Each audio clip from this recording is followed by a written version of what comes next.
ፈርታ እኮ ነው እንደዛ ትበላታት ኩፈርልች አይደል እንዴ ሜላቴ በጣም ጥሩ ነሽ ሊፍት ትፈራለች እንዴ ትንሽ ሳይለንት ዝም አለች እኮ የኔ እናት አይዞሽ ሌትስ ጎ እንውጣ ራይድ እንያይዝላችሁና ናፒ ወደ እንትን ጀግናው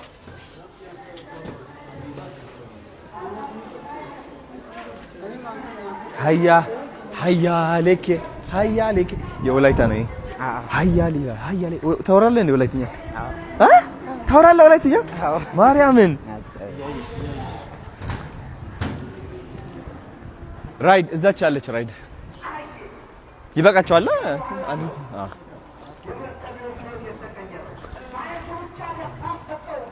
እዚህ ጋር ያለው ራይድ እናስገባቸዋለን